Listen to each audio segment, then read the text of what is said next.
Good evening, everybody, and welcome to North Sails Etchells' first webinar for the Etchells class.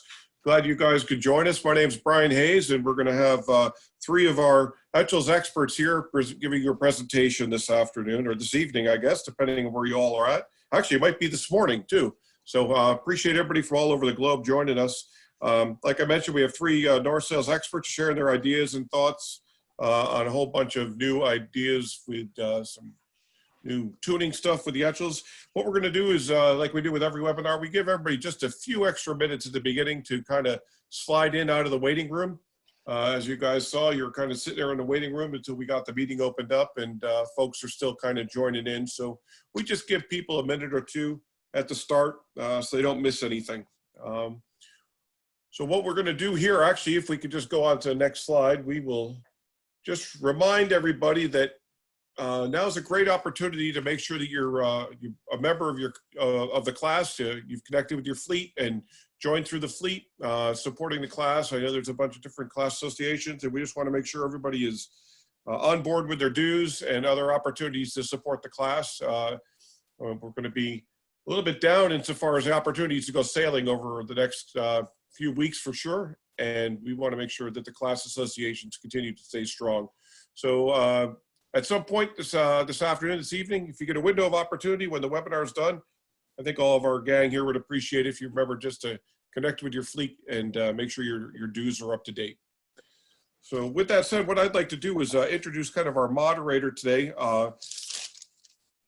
Alex Curtiss is joined us from North Sails. Alex joined our group. I want to say, you there, Alex? Yeah, I'm here.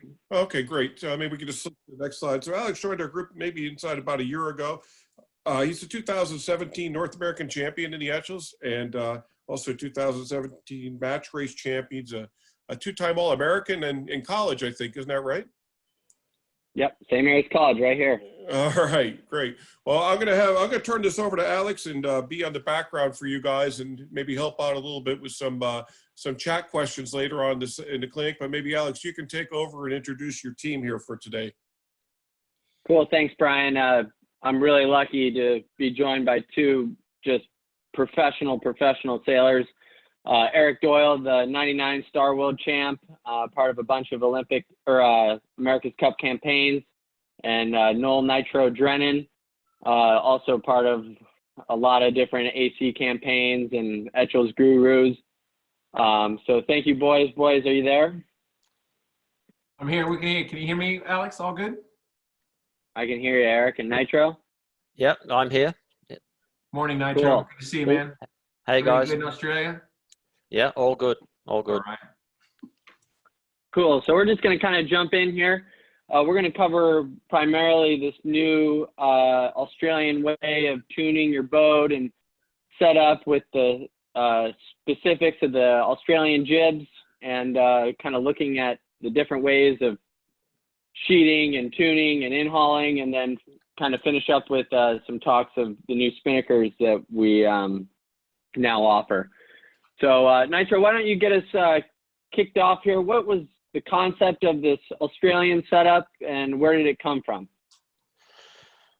It's essentially the whole concept started with Ian Murray and Richie Allenson and their campaign in their Etchell, and essentially they got very much a very standard jib, the GM jib, which has been around for 20 years in the Etchells class, and just developed it uprange and downrange, and in addition to the jib, they developed a rig to as a complete sort of rig package concept. And I guess they teamed up with Graham Taylor as a tuning partner, and they both had a not ideal Worlds Championships in Brisbane in 2018. But to their credit, they both finished that regatta, continued with the development, and like 2 months after the World Championships that they both had pretty ordinary regattas, we had the Australian Championships, and it's a small fleet, so it was very easy to see the boat speed, how it sits in a smaller fleet, because it was, without the 80, 90 boats or 100 boats, whatever it was in Brisbane, it's quite a different concept. So in that Nationals, we really saw Ian Murray and his guys going really, really well, especially in sort of, it was on the same world course as the world. So it was a huge difference in the small fleet, and they were going, very, very consistently well. And it was quite different to the majority of the fleet. Most of us were out there with our LM2L type sails, and very much the standard concept as it has been for quite a long time. And as you look across at the other boat and you get more involved, and you just see there's just constant differences. It's just a straighter luff, straighter forestay jib, different spreader sweep, different shroud location. There's just a long list of small improvements that all added up to obviously the package that we saw with GT and Ian Murray in Corpus Christi. That's the basic concept and how it evolved. So yeah, and this is a concept that's kind of slowly trickled its way into the U.S. But a big point of emphasis here is, you're either all in or you're all out. There's no getting the sails and doing the traditional tuning. There's no doing the tuning and having the traditional sails. It's an all or nothing type deal. And, really it starts with setting up your boat and making sure that the boat is set up well. Nitro, can you walk us through, how do you set up your mast step, and how is this different from the traditional setup?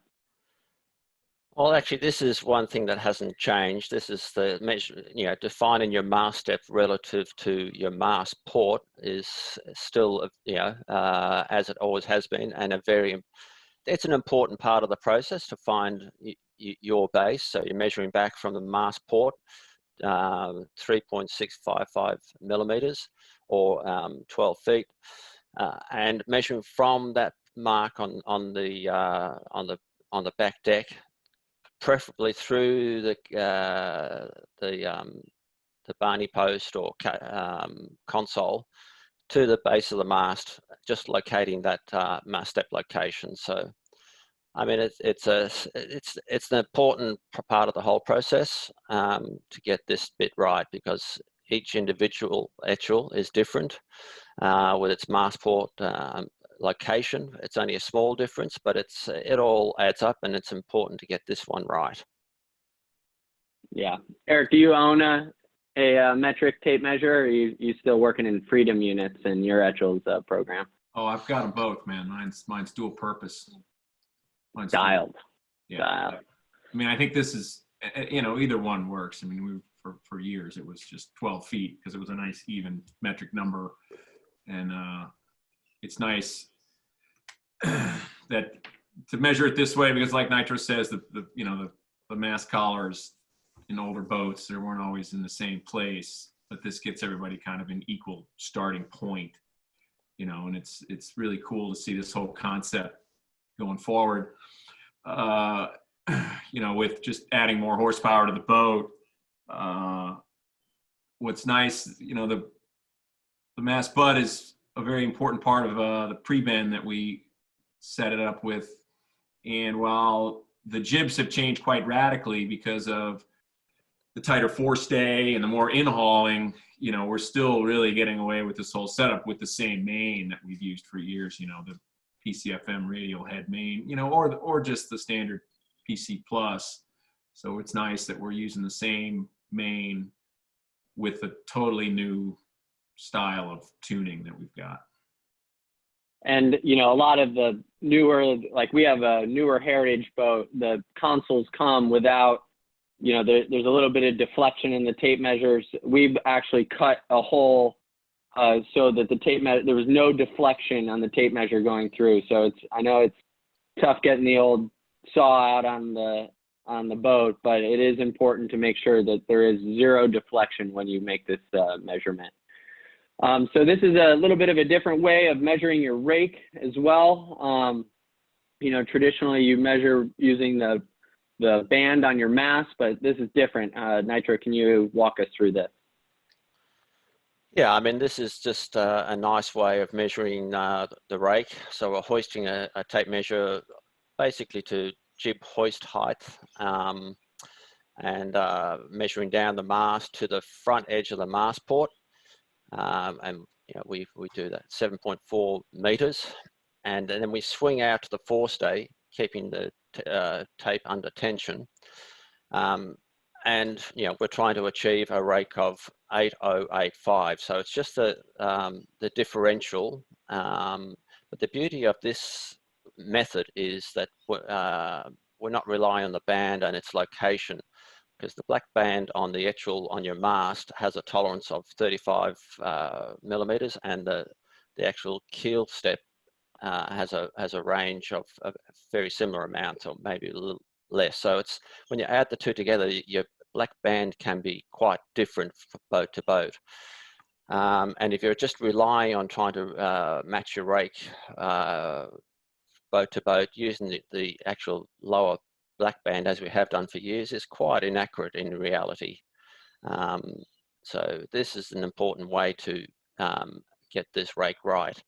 And with this new setup, it is actually quite a lot of rake. So it's more rake than probably what most people are used to. So yes, once again, it's just important to use this method so you can go from boat to boat, different mast step setup, and you'll end up with the same particular rake. Yeah, I like it.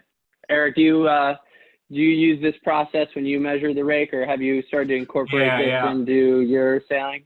Yeah, this is a great new way to do it, because in the past everybody would, you know, you'd come at the end of the day, well, how much rake did you use? How much rake did you know, we were running 47.5, or we went to 47, but this eliminates all that because of the tolerance in the rig heights, you know, that, you know, in the past, if you had a minimum length mast, you know, you were way forward. You were at like 47 or 46 3/4 in the breeze or something. And this helps to get rid of that, you know, because a max height mast is going to be taller, and to get the same rake, you're going to have to make the forestay quite a bit further, quite a bit longer. And it's important because, you know, we're basically talking about the balance of the whole boat.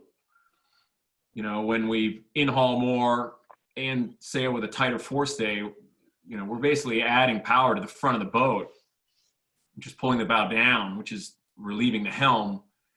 Well, that's great, because we can power the boat up more in the back, and we're giving the boat more horsepower. So how do we do that? Well, we've got to get it with more rake, you know, and it's a really cool concept.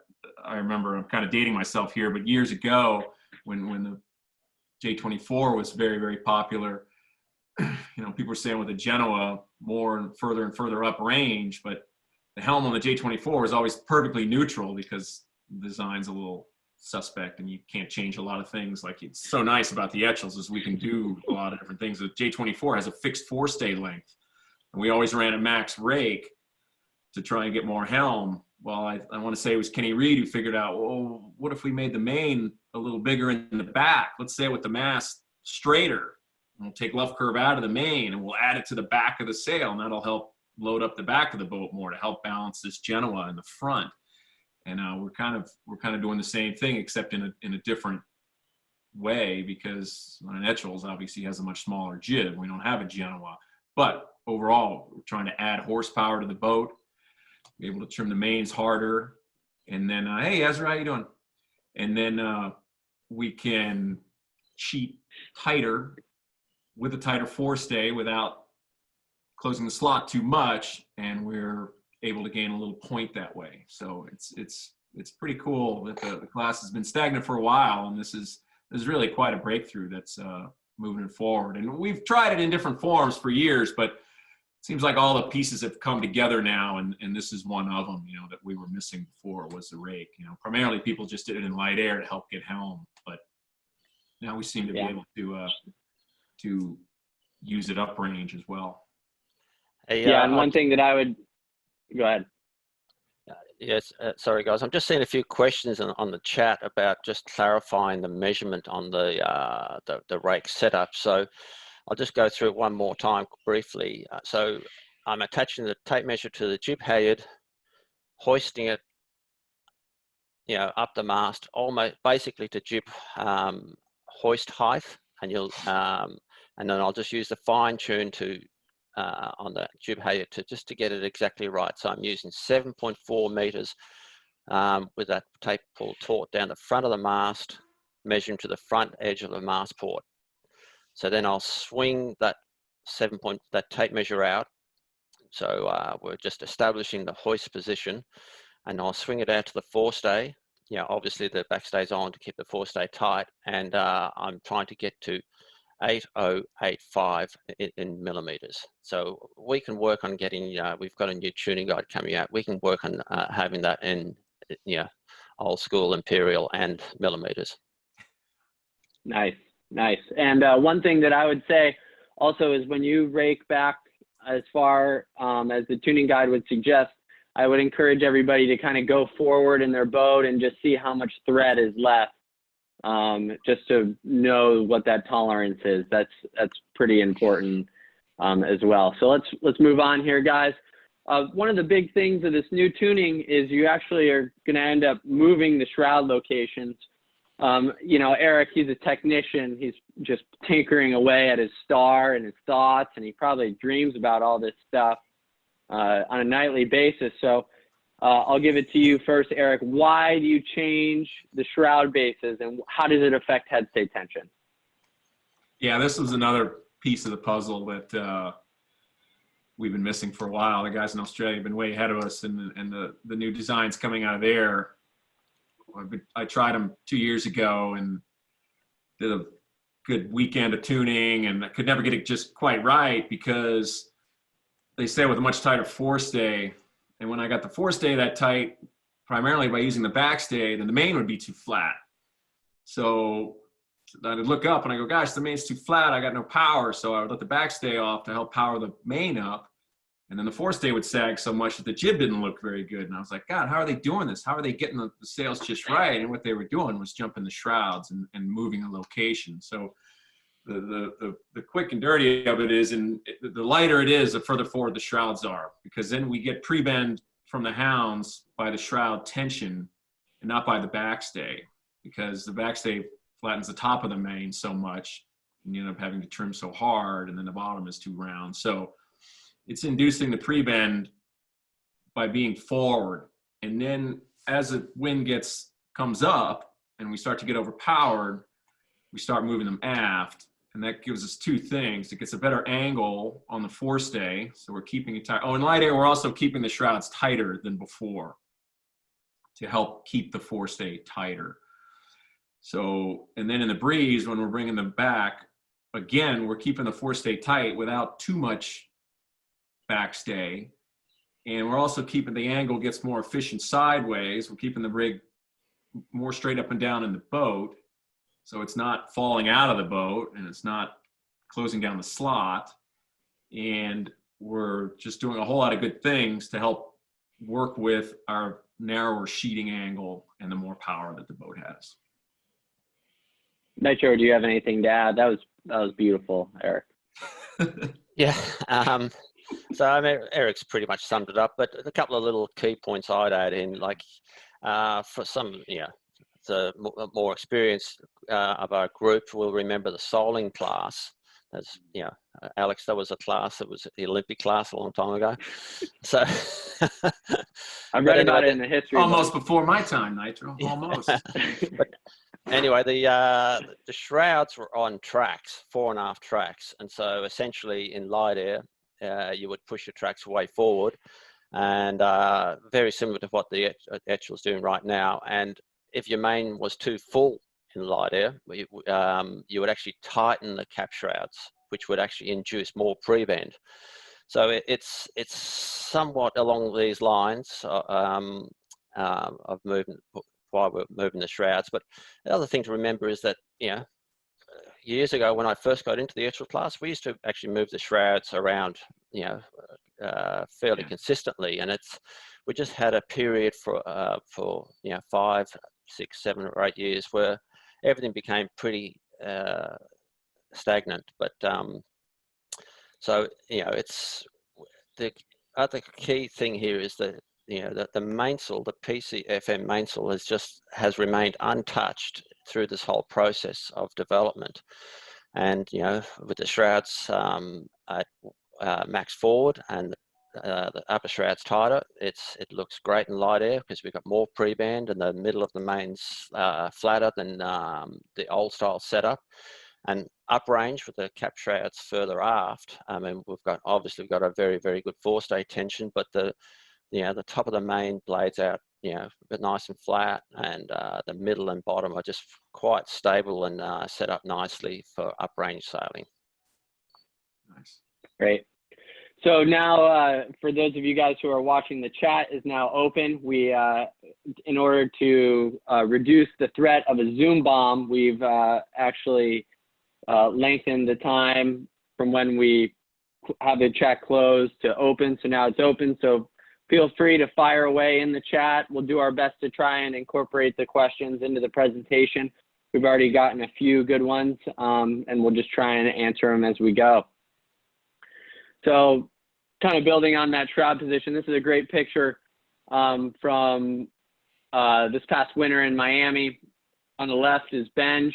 It looks like he's at 4 holes on his caps and 8 on his lowers. Peter Duncan, who Ben Lamb sails with, he's at 6 and 8 there. And then Jim Cunningham, looks like he's at 6 and 8, and Magpie at 6 and 8. So Nitro, what kind of jumps out at you in a picture like this? Well, just reiterating what I was saying before, with the 6 and 8, when you're going upwind, the mainsail looks great.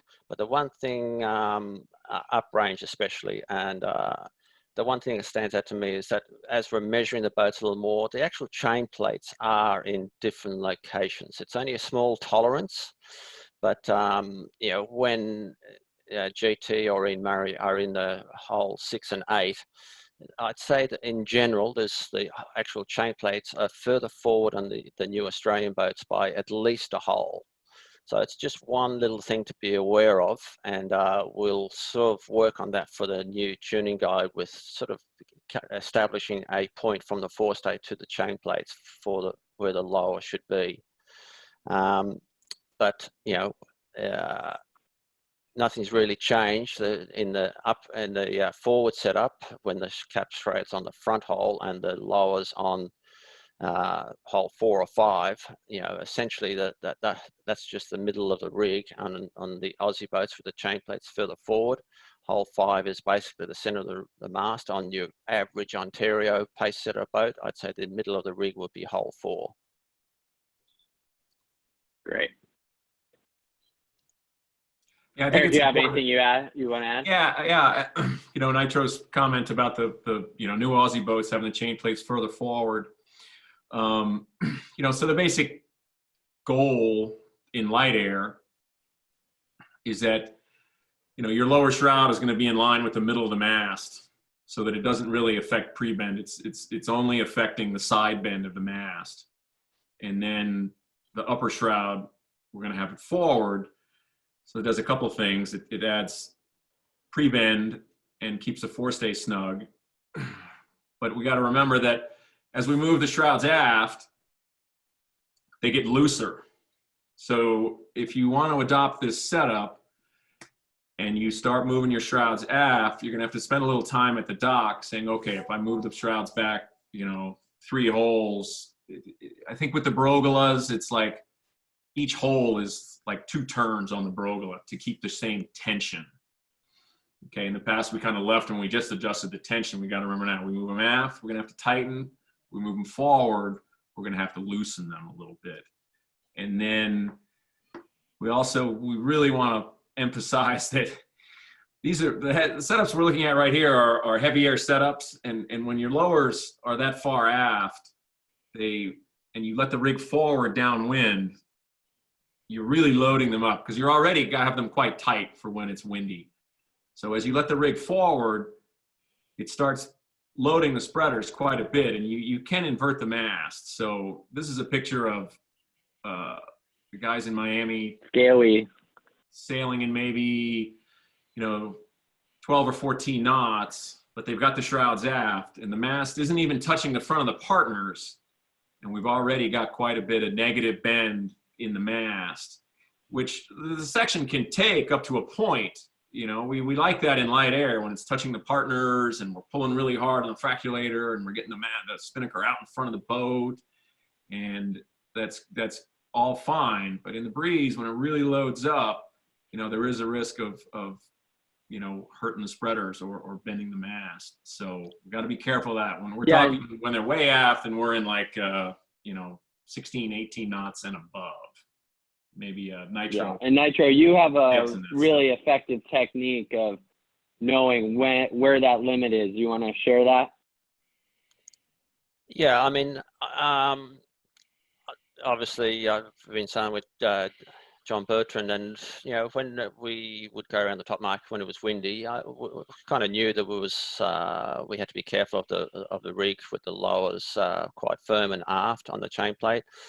So as we're going along the offset, I would always try and ease some of the fine tune on the offset leg. It's not ideal for when you get to the bottom because you lose track a little bit, but it's, knowing that we're going around and we're going to do the downwind leg, we need to look after the rig. So easing a little bit of the fine tune, a good handful, and then obviously hoisting the spinnaker and getting the rig forward with easing the course tune. But we would have a mark with an actual knot for a heavy air setting. And that would be, as you change jibs to GT, you would actually go to this more heavy air setup. And obviously, absolutely important to make sure that the ram's fully off. Very, very important. And also to the extent of, even when it's windy, I would like to have the fraculator on with tension on it. So I think if the rig's inverted, you definitely don't want it bouncing, but you can go a slight inversion, but if it's locked with the fraculator and everything, tension on the backstay, I think it's a lot better than quite often you see boats with actual movement in the whole system, which I think is bad. Yeah. Yeah, and now there's some systems. Nitro. Was that you, buddy? Say again? I said I heard John Bertrand inverted his mast, man. Were you involved in that? No, it wasn't me. All right, God. good. That's good. And now that you can get these systems, we welcomed Ezra in before, but Ezra has a system that was developed down in Australia where when you let the backstay off to go around the weather mark, it actually releases the ram as well. So one less thing to kind of worry about. And then when you go around the bottom mark and you pull the backstay back on, the ram is already set to what you had going upwind. So it is a nice system. One other thing that I would say, talking about the moving around these shrouds, it's always good to bring extra ring dings, or however you fasten the pins to the chain plates, bring extras with you. You never, it's probably pretty hard to, well, I know it's pretty hard to change it around on the water. And also have caliper numbers at the base of each movement that you do in the chain plates. You have to have your base setting, whether it be calipers or if you have the Berugalas, and know the numbers. So that way, if things kind of get screwed up, where to kind of go back to. So moving on here, part of this whole program with the narrower sheeting angles is the traditional jib leads. It's hard to make the Australian sails work, and there's a lot of different ways to skin the cat, but this is a picture that Nitro took. And Nitro, why don't you walk us through? This is an Australian boat with Australian jib lead setup.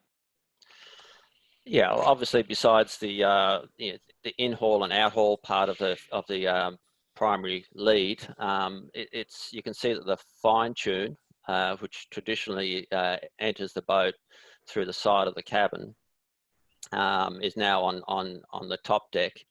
So that alone reduces the friction a lot, because when the fine tune's on the side of the cuddy cabin, you know, the jib sheet fine tune is actually going around the actual edge of the cuddy cabin, which obviously increases a lot of friction. So this system has reduced the friction an incredible amount as it's evolved, and it you know, with Ian and GT and Richie, and you know, it's constant development, and the wheel never stops with those guys.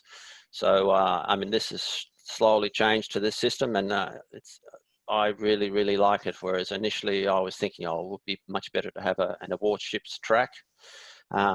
This system, as it sits now, is pretty nice. You ease a little bit of the in-hauler, and you know, so the lead goes up a little bit and out, and vice versa when you ease the out-hauler. You know, the lead, you know, basically goes straight up, and it just only opens the leach. So it's really easy just to be sitting on the rail and just do small adjustments. And definitely, as we've been sailing with this sort of setup with, you know, the jib sheet up and down and fore and aft on the old style tracks was always critical, but it's, you know, it's only small adjustments with this system to make good solid changes. So it's nice and repeatable with this setup. And we've definitely learned that the actual in-hauler part, traditionally, you know, we used to have the in-hauler going to the center of the mast port, or even to the aft part of the mast port. And that was creating big angles and, yeah, just pulling one part of the sheet in. So there was huge friction through the systems that we've been using up until this sort of setup. So, you know, we're pulling both sheets in here, so you have to pull half the distance compared to the old system. So it's definitely low friction and easy to use. Eric, you're gonna rig this up on your Star. You probably already got it all developed, right? You know, just get rid of the old stuff. Well, the Etchells was designed in the late 60s, and the Star's been around since 1911, so we're a little further ahead of the Etchells, you know. So our system's very easy. We have a track that goes in and out, and because we don't have a little cuddy cabin to deal with. We're not a cruiser racer. We're a true racing boat. But it's kind of cool that the Etchells allows, you know, has kind of wide open, not totally wide open, but much more open than a lot of other classes. You know, we you know, it's not like a J boat where there's a rule for everything, and you know, we're trying to do more in-hauling on the J70, but we can't actually move the lead at any, you know, other than when there's no pressure on it. Trying in-haul, you got to go back, and this is just really cool to see some development in the class, and this will continue to evolve. I'm sure there's already been 5 or 6 different ways to do this, and this is great to see the latest one. You know, it's another great idea coming out of Australia, and seems to be very efficient, and just got to have some good marks and some repeatability on it. I think we can see that coming up. Yeah, Jeff, so in the States, for those who are wondering, where do I get this in the U.S., Jeff Madrigali has a system that's similar to this. I wonder if he's on, and, you know, if it's really easy, we can share his email address with you guys, but he does something similar to this, and super easy to use. I think, Nitro, you said basically your sheeting angle gets down to like 4 degrees, right? Something like that, 4 to 6 degrees. Well, no, the conventional tracks on the Etchell, the old style 4.5 tracks, was 9.5 degrees, and now we're sort of at our inboard mark. Maybe if you can go to the slide with the marks. Yeah, so I mean, yeah, this is another photo of the same sort of thing, but just it's nice having these marks. I like them to have them, you know, 25 mil apart or 1 inch. So it's, you know, so that mark there would it's, I think it's 7.5 degrees. And so it's not that far in many other yacht terms, like on the TP52 that I sail on, we're sheeting in at 3.25 degrees as our base. So, but I mean, there's no, there definitely seems to be a limit on how the performance gain going further than this, and these are the marks. So we use 70 mil in from the cutting edge as our max. This mark has, this sort of tuning guide mark of 70 mils has come up quite a few times as a pretty good max inboard position when you use that mark and the spreader marks and the overall package. And when you tend to shoot further in than that, you can definitely see the blowback on the leading edge of the main. So I think we're in a pretty good spot with these sort of marks along these guidelines of 70 mil as a max inboard from the cutting edge. Yeah, no, the marks look really good. The only thing that I would add is you probably want to, we talked about this before, you probably want to put a 1, a 2, and a 3. So that way, if you're asim from side to side, your trimmers, it can get easier. And for the viewers out there, I know we're kind of making it seem a little complicated, but this is actually quite a straightforward system that's supposed to make Etchells sailing easier. So this is all just part of getting your boat right and getting everything set up correctly to really make it super easy. But I love these reference marks. So now we're going to talk about the sails. You know, we exhausted a lot of time and effort talking about the boat, and now we haven't even talked about the sails. So we're going to get into it. This is Ian Murray and Graham Taylor sailing upwind at Corpus Christi. Obviously, you know, they went 1-2 in the regatta, and they won most of. Yeah. Hey Alex, can I just hop in just for 1 second? It's Brian. I know you guys have so much content you're already diving into, and I hate to tap the brakes on it, but there's been a bunch of questions in the chat room, and I'm just hoping before we get too far down the road that maybe we can get through just a couple of them real quick. If you guys just have just a second, I know you got a lot to cover here. And there's a question from Ben, and it's actually, I think, a little bit addresses what you guys are kind of going towards.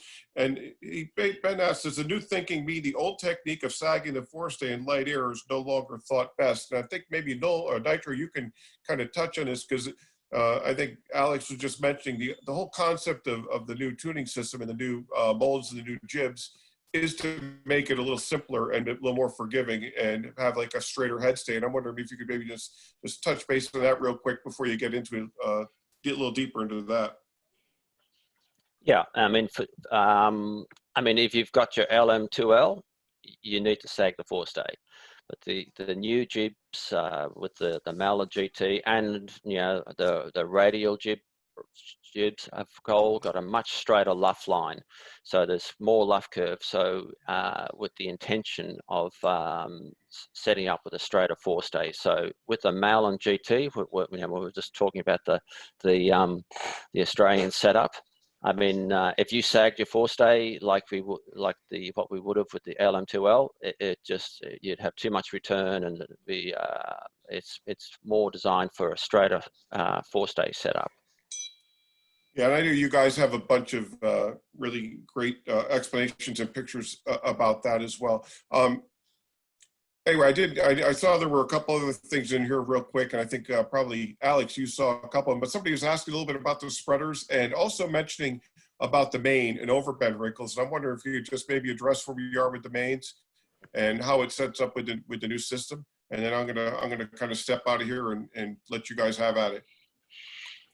Yeah, so we're still using the PCFM mains and the PC Plus mains. So from that standpoint, you know, this is primarily just tuning and jibs and the way you shoot your jibs. But in terms, it's not like you need to go buy a new main. If you have a PC Plus or PCFM radial head, you'll be able to, you know, with the changes to the boat and to the tuning, and the new jibs, you should be able to compete with pretty much anybody who has the setup.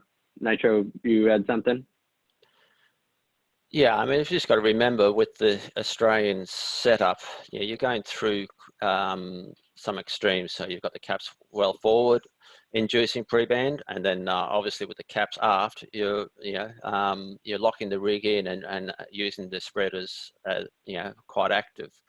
So another sort of little key thing with the Australian masts, the current Whalespars that GT and Ian used, they've got a 30 mil aft spreader sweep, so which is quite a bit in compared to most Etchells. So you actually need, yeah, if you didn't move your caps back up range, the bottom of your main blade's out, over blades. But as soon as you pull the cap shrouds aft, you're matching that luff curve really nicely, and it's so it is a concept that you need to buy into fully, and if this is what you want to do, you do need to move the shrouds. I just want to say something real quick. Yeah. We have some guys in the chat room wondering if it's easier or harder or tougher to do, or how much do you need it. And the purpose of this webinar was to, explain how GT and Ian dominated the worlds and what their setup is like. I was coaching a regatta in Miami a couple of months ago, and the first day was, medium conditions. Say it was 10 to 15, and we had 3 races. And the first day there were 3 really good boats, and one of them was Jim Cunningham, and with the new Australian setup. One was Benji with kind of his hybrid Australian Benji setup. We all know how much time he spends in the class. But the guy who had the best first mark roundings all day long in the 60 boat fleet was Marvin Beckman. He was there like 3rd, 2nd, and 1st or something like that in 3 races at the top first mark. And he's got all the old setup. He's got the standard sails, the LM2 series. He doesn't have this new in-hauling. He doesn't adjust his shrouds. He runs a little more rake, but he's in kind of a standard setup. So it's not like you're not going to be able, the guys are going to sail over the horizon on you right after the start if you don't have this setup. But we want to make sure that, if you buy into it, you understand all the moving parts, because there's quite a few. And that if you're happy the way you are, or you don't have the time this year, or maybe it's the next winter project, or maybe you don't want to deal with it and just see how you go with your standard setup, you're not going to be way off the pace. You may lack some height at times. You may have a little more speed through the water for some guys, on these guys with the Australian setup. But in general, we're trying to explain how they managed to dominate so well. And a lot of it was this setup, but a lot of it was just they had all the parts right, and they did a lot of practicing, and they checked all the boxes. And we're trying to kind of get to the root of that and show you if you want to get to that this setup. Eric, cool. if I could chime. Yeah. Sorry, Alex. I fully agree with what Eric's saying. And that the previous shot of the 2 boats, Ian and GT did a lot of that old school 2 boat. Lining up, very, very good relationship back and forth with how they were doing, who was better, and and then they shared info, Nitro. I don't think Australians did that, man. I thought they all kept it to themselves. Well, it was a good relationship, and it's gloves off as soon as the 5-minute gun comes up, and because it's very much these 2 guys have since the Worlds, it's been 1-2 in the regattas in Australia. And don't undersell. I'm not trying to undersell the whole sails, but these guys do a lot of sailing, and GT especially has been doing a lot of regattas, and he's been going extremely well in all the regattas, 1-2, but and with different crew, and all very high level crew, obviously, but just sort of, it's not just going sailing. These guys have got a very good relationship. Yeah, nice. Well, let's look at the sails.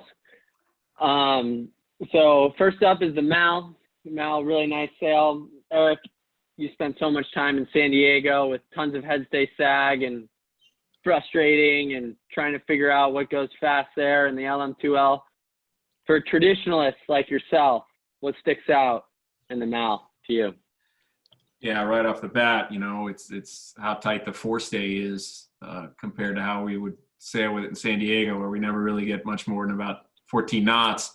And it's always tricky, to know what it is. I think that's one of the benefits of the new system, is that, you're looking for a firmer headstay that doesn't bounce around as much. And I can remember racing in San Diego, and you're sailing along, and you're going pretty well, and it was very counterintuitive. But you'd see big set of waves coming, and I would reach down and pull the backstay on.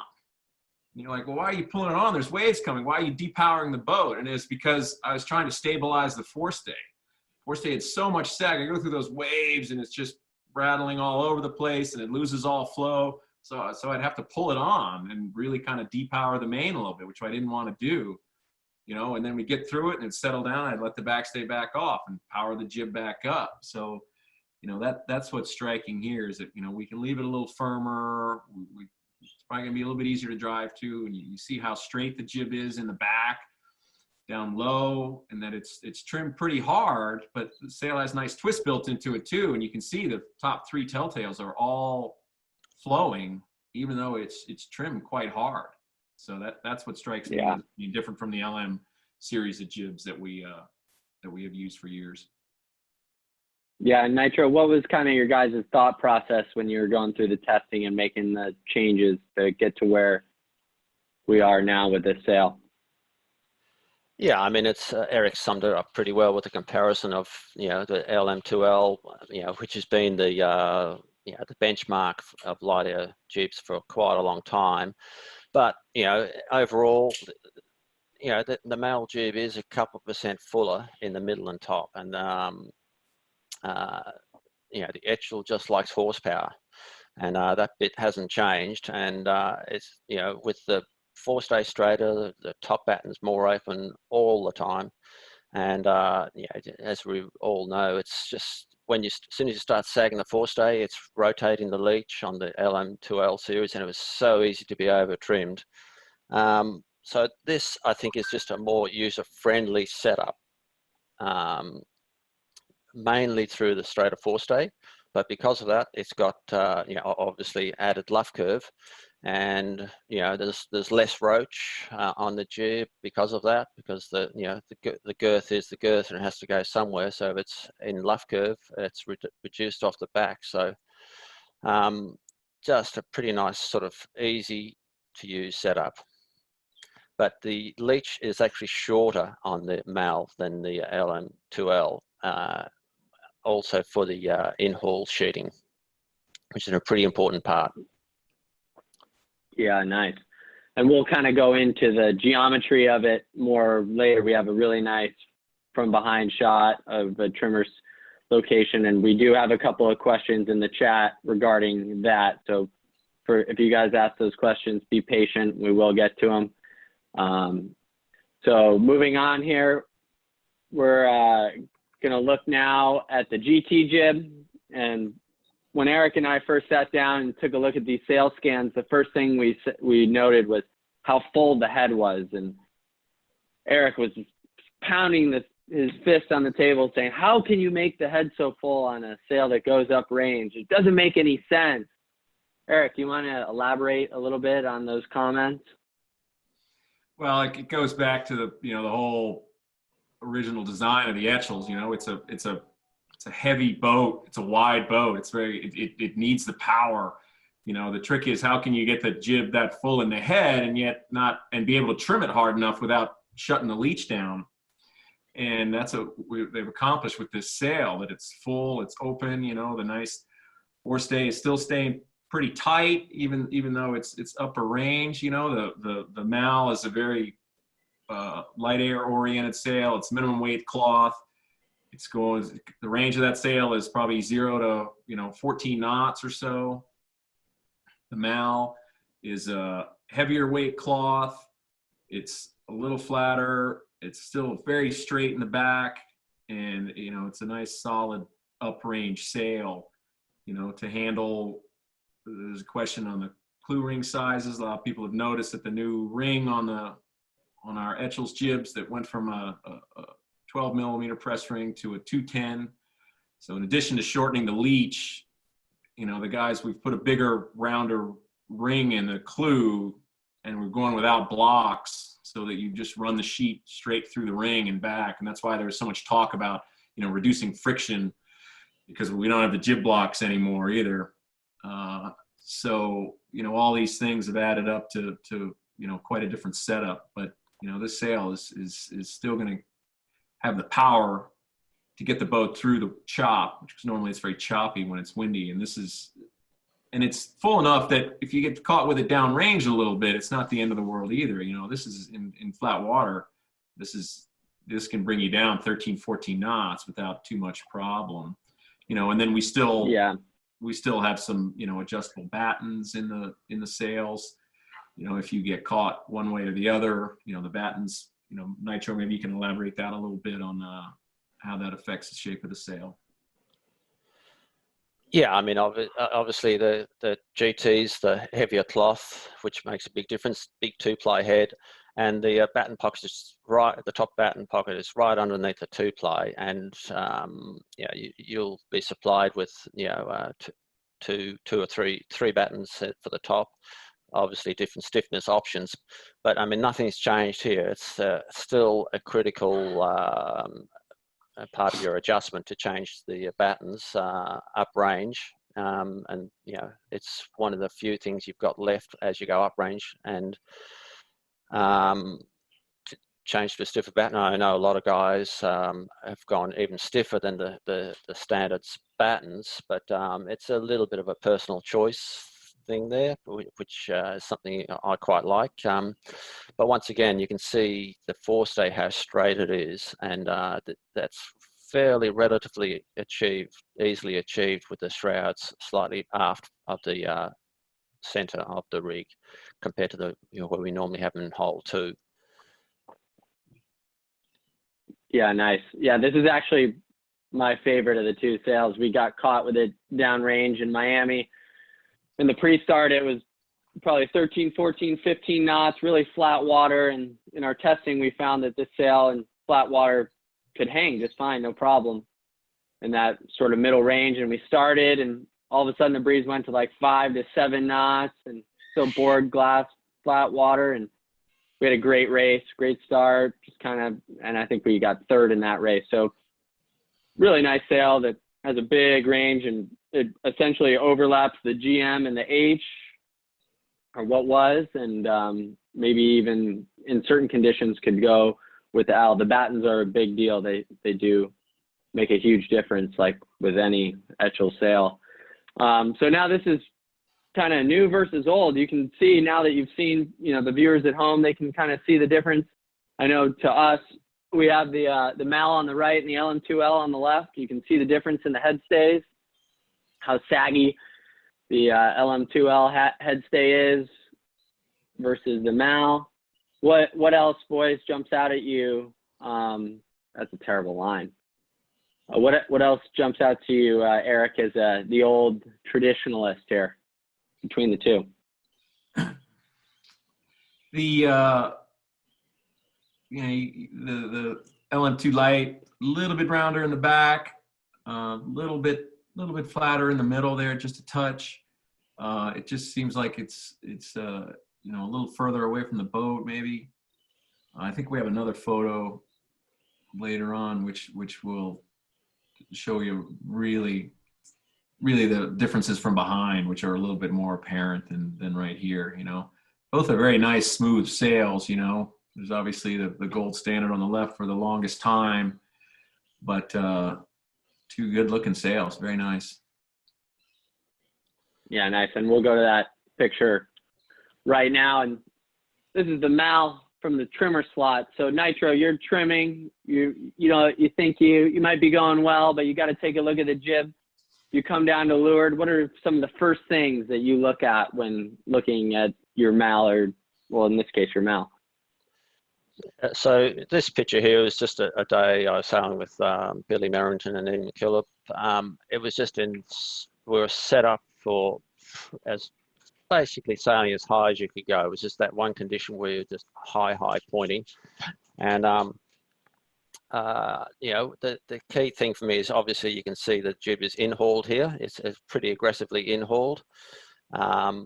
And you know, the forestay is very straight. It's quite evident even from where the trimmer sits. You can see it's very straight. Cap shrouds, the lure cap shroud. This is the other big difference, that it's quite tight. It's not waving around to leeward like we would normally be used to with the old style setup. So it's, you know, the cap shroud tension's tighter. Obviously, our hounds are higher up. You know, not sagging to leeward with the because we've eased the caps, and the lowers are slightly eased. Once again, that bit hasn't changed, just to power up the mainsail. But just getting back to the jib, the big difference is, if you look at the telltales here, the steering telltales, when you're set up with your LM2L on the outboard tracks, and you'd be having to sail with the windward telltale lifting pretty much most of the time to match the fleet. But here we are, we're in-hauled, straight forestay, and we've got both telltales flowing straight back.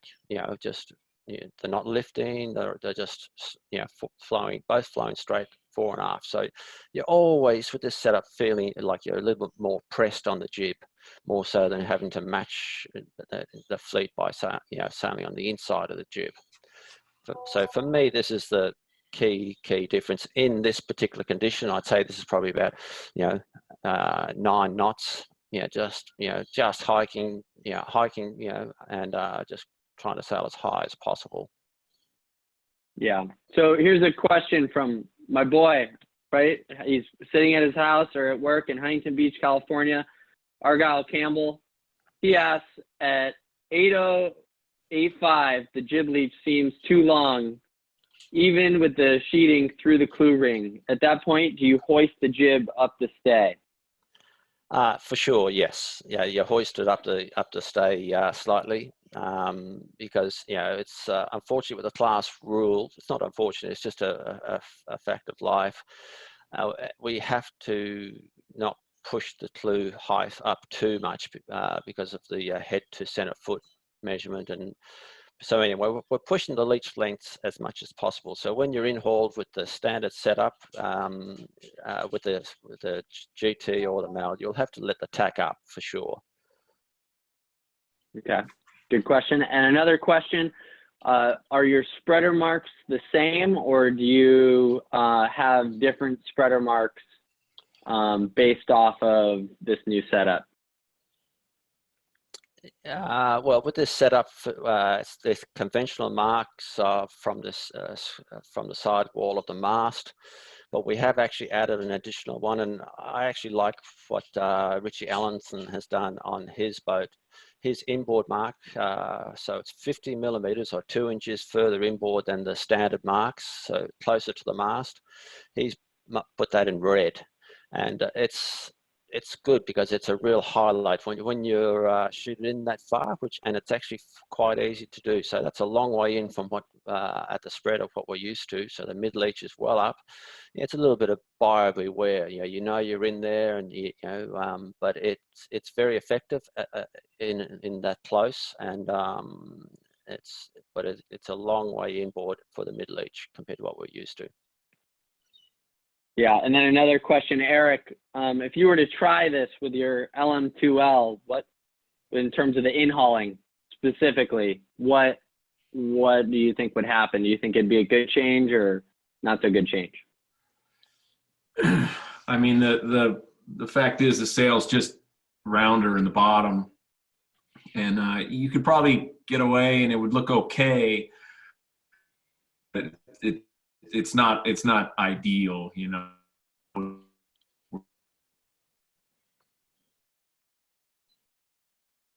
Uh-oh. Eric, are you there? Uh-oh.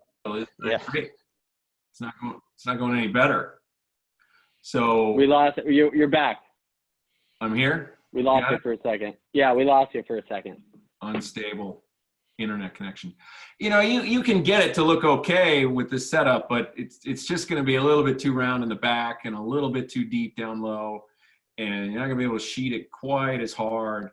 So it's a bit of a compromise. It's not going to be and the other thing is, without the tighter forestay, if you try to tighten the forestay with the LM2 light, it's just going to get all out of balance, and your entry angle is going to be screwed up, and you're going to have trouble sailing to it. So, it's not ideal. We've been in-hauling a little bit. If you look down there, you see how far inboard he is. We've been doing half of that at times with the LM2 light or the LM2 light radial head, and it's fine. It's maybe marginally better, but I think if you go much more than that, you just end up getting the leech too tight and you end up closing the slot too Yeah. much. The boat just goes slower.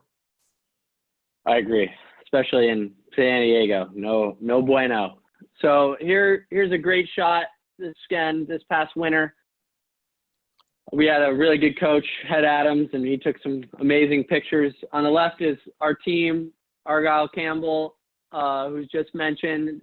We're using the GT jib. In the middle was our tuning partner, Scott Kaufman. He's got the LM2H. And then Benji on the right, and he also has a GT jib going. You'll see the annotation at the bottom, Benji, most in-hauled. Your true wind speed is 17 knots in this picture. Nitro, we'll start with you. What kind of sticks out to you right away in these photos? Right away, Eric, you'll agree with me. I can just see the boat on the left. The crew aren't hiking very hard. What's going on there? Are you guys racing there, Alex? Are you on that boat? Look, I don't know. I can see you. Jeez.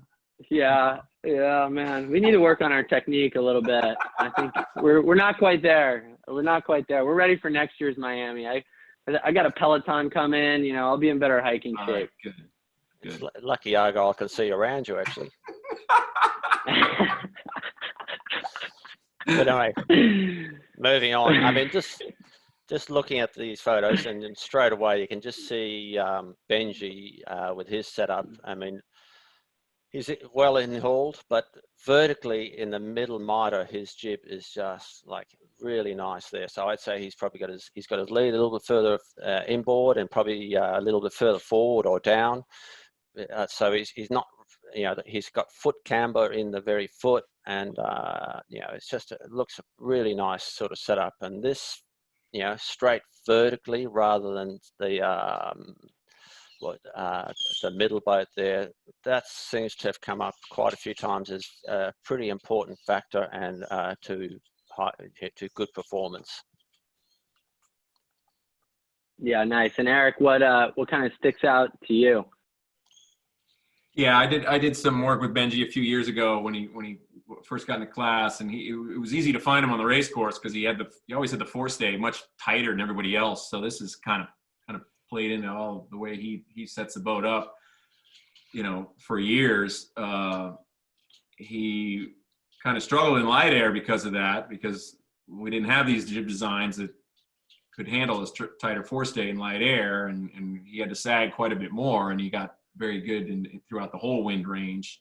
You know, obviously he was super tough in San Francisco when he won the Worlds in big breeze. You know, he was very comfortable in hauling quite a bit, and we talked about this quite a bit. We're saying, well, he in-hauls more than anybody else. How does he do that? Well, he's got the forestay tighter, but you know, we've taken this, you know, the guys have taken it to another level with the better sheeting systems, with the additional rake, with the tighter forestay. It's all kind of tied together, and you can just see how beautiful his jib looks vertically, how nice and even it is, and you know, the results show it. He's going better than ever when it's really windy with this different setup. That being said, you know, Scott Kaufman, I talked with him a bit. He's quite happy with the speed upwind when it's windy. If he's got everything, all his moving parts in the right place, you can see there, like Nitro was saying about light air, he's sailing a bit inside the jib. You see that windward telltale lifting a bit, and you know, he's probably trying to match the height of the rest of the guys that are in-hauled more. He's pretty tough in that condition too, but I think, you know, we've seen how nice the sails look with this new setup up range, you know, and anything you can do to settle the forestay down. It's a lot of boats are like that, you know. We sell big boats, whether it's a AC boat that Nitro and I sailed, or far 40s, and when it's windy, if you can get the headstay tighter and bouncing around less, the boat is a lot faster. You know, you don't see the leading edge of a wing of an airplane bouncing around, so you don't like to have that in your sailboat too, in your jib. So it makes it nice, makes it fast. But just adding one thing too, like even though this is uprange, I mean, the other thing that is a big factor in here is the in-hauling the jib. just the balance change in the boat. So like Benj will have his in haul, so he's loading up the front, which is unload, easing the load on the back of the boat. So now he's inboard, he's loaded up in the front. Yeah, oh, I can pull the main on more. So it's like the whole balance changes pretty quickly when you start in hauling, even up range, which, initially I guess felt a little counterproductive because, it only seemed a couple of years ago we were actually trying to pull the jibs further outboard up range. But here we are further inboard, helm's unloaded, and now you can pull your main on harder. And then, then you pull the jib in further, and your helm unloads again, and you're pulling the main on harder. And so with the main on pretty firm, we're keeping our forestay tension tight. And if you have to change your sailing style a little bit, you get a gust and you just drop the traveller, and just so we can keep that main sheet tension on and keeping the forestay straight and the balance consistent. So, it's quite a few other factors jump into this whole thing as well. Yeah, it's nice in the breeze and Etchells. You want to have the power without the helm. And you see Alex pointing out the tillers are in the middle, so they're not fighting the boat, but yet they have more power overall, which is nice. Yeah, I remember this day so distinctly. Ben's just crushed us in all the lineups. And this was when we first started using it, and we're still working on it for sure, but he was way ahead of everybody. Look how hard they're So riding. now that you guys, yeah. All right, I get it. I got to get in shape, whatever. So you got your new jib set up, your sheeting, you got your new in-haulers, you got your new GT Mal jibs, your higher Nitro to coach you, and you get this. And it's just beautiful. Nitro, who is this? Where are you guys sailing? What's going on in this picture? It just seems like everything's perfect. This is JC Strong. It was actually in a midweek series. We have it in Sydney called the Milson Goblets, but it's on Sydney Harbour, obviously. And people have the perception of Sydney Harbour being a pretty smooth water venue, but it's far from that. This is actually relatively smooth because it's the evening, but in general, it's very, very choppy.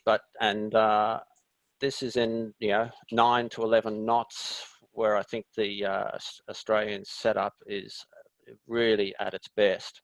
So this is the cap shrouds forward, PCFM main, Mal jib, well in-hauled, and you can see the leeward cap is still tight. So because of that, the hands would be up higher rather than sagging off to leeward. But the jib sheeted on really firm. But if you look at the top batten, it's open, and that's just a big factor that if you sheeted your LM2L on that firm, you'd sort of struggle, I think. But this is just a really powerful setup.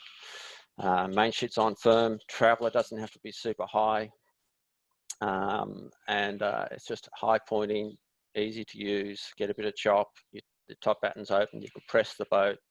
Just pretty, user-friendly, easy setup. Yeah, just perfect. It's just, and it's so easy. If you just go back and you do the things that Nitro and Eric talked about, I mean, you're going to be winning world championships, right? It's just that easy. Oh yeah, no problem. So here's the new tuning. Yeah, and the hiking. Yeah, whatever. So here's the new tuning guide. This isn't something that we've made pretty and with the North logos and the glossy paper yet. It's still, it's going to come out at the end of this month. We have a few little things to kind of iron out on our end. But Nitro, why don't you walk through this new tuning guide and how everybody can kind of put it into their everyday use once they get everything going. Yeah, so this is obviously the tuning guide. It's more as so people can see where GT and Ian Murray are set up, and so it's basically, if you look at the upper tension for the cap shrouds on hole 1, the tension doesn't change. So it's quite firm, you know, below 10 knots. That's pretty firm for what we've been used to. But we're using this cap tension to, you know, get our pre-bend, because the spreaders are aft and we're on the front hole on the chain plate. So that's a big factor. And we're obviously easing the lowers, not as much as we would have previously, but it's not far off it, just to power up the main. But yeah, and with this setup, I mean, because you've got more pre-bend, you actually don't have to ease the mast ram as much downrange. So that's a big factor, because then all of a sudden the bottom part of your main is more powerful. The lower bottom batten, which gives you your helm, is, you know, pointing up to higher, and you know, it's all a pretty nice user-friendly setup. And then we get to you know, we get to 14 knots, and we're still on the yeah, sort of 13, 14 knots. We're still on a light air setup, but it's actually surprising how well this setup goes uprange. You obviously tighten the lowers, you know, which you have to do just for power, depowering the boat, but it's surprising how far uprange this front setup goes. So anyway, we've changed to our GT jib, and once we change jibs, it's our sort of key to move the shroud package further back. So we've moved the shrouds further back, and yes, it is a hassle. There's no question. If you're having to do it out in the water, it is a bit of a hassle. But you get used to it, and you get your technique for doing it, so you don't lose the pins. And it's nice to have a spare in the caddy hole, ready to go. But as soon as you get back with the on the chain plate, like your forestay instantly is straighter, and the bottom part of the mast is more locked in, and and we're just tightening the lowers, and the uppers as we go up the wind range. So it's just one in the uppers, two in the lowers, somewhat in unison, all the way up the wind range. And it's surprisingly how far up the range you can carry the deeper GT jib really comfortably. Yeah. So again, guys, this is going to be available to everyone at the end of this month. We basically got to make it look pretty, and then we'll put it on the website on northsails.com and in One Design and Etchells. So moving on here to the next. So what's the key? Kind of putting this all together. One Design sailing is all about repeatable settings to make you go fast, and knowing when you're going fast and how to do it on a consistent basis. Eric, when you step on a boat, you get down there, I hired you, and I have my Etchells here at Newport Harbor Yacht Club, and you're going to come and take a look at my new sails, and you get on, and it's perfectly dialed in. What are you looking at? What are you looking for in repeatable settings? Well, once we've gone through measuring everything, whoops. I mean, this list, we're going fast upwind. The first four are super critical. You got to know where your ram is. Got to know in the back of the boat, the backstay is super critical, and be able to repeat the settings on the sheets. And then, the traveler is important too, but that's kind of a feel thing, that you keeping the helm neutral or slightly loaded if it's lighter air, or as loaded as you can get further down the range. But all those are pretty, you really can't skimp on any of them. The sheets are not as important with the in-hauling as the marks on the deck for where the clue is, and looking at the spreader marks and the telltales. It helps maybe coming out of attack for a second while you're getting sorted, but the backstay and the ram and the main sheet and the spreader marks are very important. And one thing to remember too is, which is nice for me, because I steer the boat a lot, especially like my star boat, is that the skipper on an Etchells has the best angle looking up at the jib window. It's hard for the crew to see it. They can lean in and do that, but you really do have the best angle. And, you know, I come out of attack on my starboat and my crew gets it close.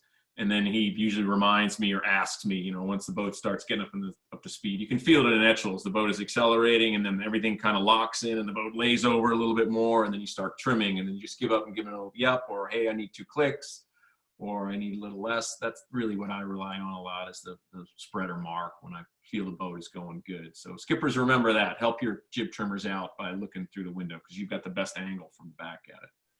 Topper's nice at the top mark when you're setting it, and spin hanger, it's obviously got to be all the way up, but the other stuff helps you get there in a good shape. Yeah, and other than spreader marks, is there anything that you would add to this list, Nitro? Any crazy new markings that you guys have come up with down there?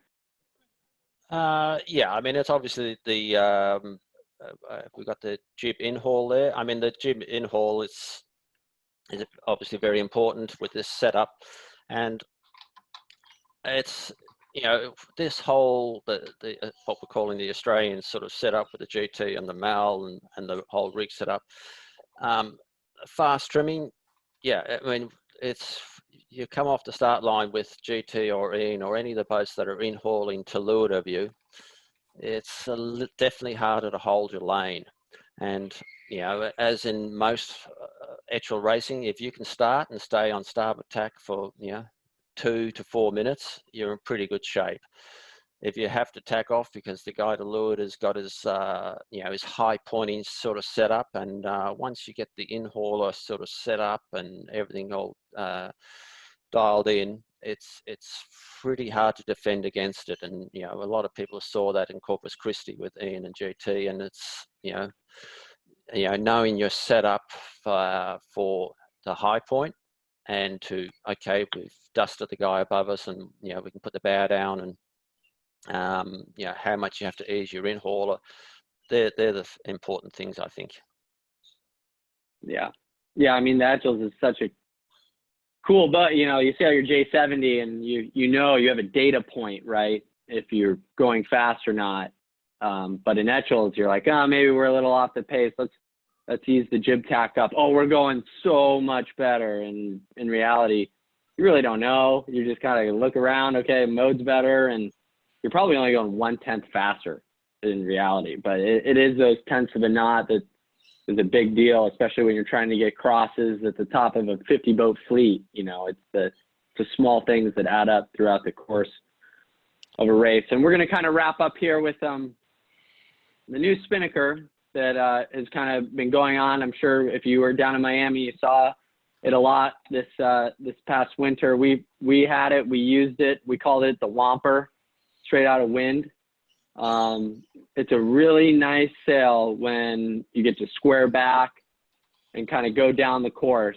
You know, I'd say in the 14 and above, you should look at having the sail and having it up. It is definitely a running sail.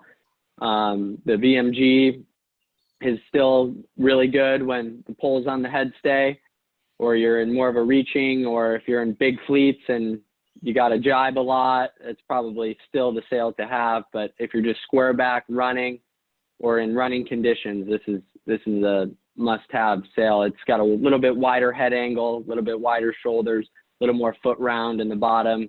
It is a really nice sail. Eric, you coached a team that used this sail this winter. What were some of your observations in Miami?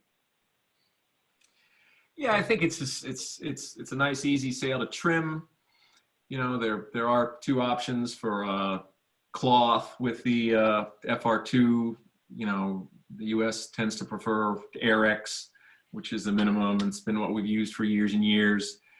Guys in Australia, where they race in a lot of places where it's choppy and light, you know, the super light is a little more forgiving at times. They like that. You know, I like to also, you know, people ask me what the overlap, the you know, the crossover of the sails is, and I always talk about it not in the terms of wind speed or strength. You know, I like to think about a pole position. You know, if the pole's on the forestay, or it's come back maybe no more than 3, maybe 4 feet off the headstay, then, you know, for sure the VMG is the best option. You know, if we're squared back more than that, you know, if you're shucking and jiving a lot and have to accelerate, the VMG is still great. But if I'm really squared back hard and running deep, hole can be way aft, then, you know, then I definitely prefer the runner. A little bit bigger sail and helps you run deep a little more. So the BMG is also Eric's 500, which we really like. Very, very popular in the United States. Some guys have been testing out a super light. What do you prefer, Nitro? Yeah, I mean, I think if you're going to go offshore, off Sydney or San Diego, I think the super light could be a good option. But you know, in general, yeah, I have a very, very small preference for the Erics. Because I think it's, you know, it's a slightly stronger cloth. But I mean, I don't think it's a critical choice, but because both are good and they have their advantages in different areas. Nice. Yeah, nice. So we've seen a lot of questions come in, and certainly we expect to have a ton of questions with this topic. We're not going to cover all of them. Our idea here is to take your questions. We've been writing them down. We have people helping us and supporting this webinar. We're going to take all the questions, and then we're going to divvy them up between myself and Eric and Nitro, and we're going to look to publish it in an article in the coming weeks, you know, hopefully just before the tuning guide comes out or in conjunction with the tuning guide coming out. So if you did ask a question and we didn't get a chance to answer it, then look for this article. We'll be sharing it on our social media pages. It'll be on the North Sales page. It'll also be on northsales.com in the One Design Etchells class. Boys, what's your favorite quarantine activity? Nitro, we'll start with you. You're just waking up. What does the rest of your day kind of look like? Oh, well, I'll wake up and, you know, go to the gym, 2-hour workout, you know, come back, read the rules. Not quite. Yeah, I'm just like everybody else, just hanging out to go sailing again, and because it's still early days in this whole sort of setup with the Etchell rig and sails, and it's just be really good to get out there and go racing. And I know people are feeling the same thing. It's just it's been quite a long time, and there's still a bit to go. Yeah, Eric, what are you doing? Are you polishing your star trophies, or you rewriting your star tuning guides? I'm trying to think how I can incorporate. I need to try and incorporate some of this stuff into my star thing. How to change the sails and the setup. It's definitely on my mind. You know, I've been kind of struggling with my starboard lately in really light air, and trying to figure out how can I get some more power out of it. There's only a couple of reasons it could be slow, and at the top of the list is me, so maybe that's something I got to work on myself. But maybe read a few books on psychology and try and work on the mental aspect of it. Yeah, that could be. I used to be fast in that. Maybe, I don't know. We'll figure it out. Well, boys, it's been really fun kind of doing this whole project. We really appreciate your whole time. We really appreciate I thought I saw up to 185 people in this webinar. That's amazing. Thank God we're not standing in front of you. I know I'd be really nervous and maybe need to change my underwear a few times, but thank you for everyone for tuning in. And we really hope that we're going to see all of you out on the water. If you have any questions and want to email us specifically, here's our email addresses. In the next couple of days, we're going to compress this into a YouTube video, and it'll be made available. It'll get shared on the North Sales page. And you can find us all on social media. We're 3 approachable dudes that love to talk about sailing. And as you can tell, Eric does a lot of thinking about it. So until next time, guys, take care, and we'll see you all later. Thanks, Alex. Get on that Peloton, buddy. See ya.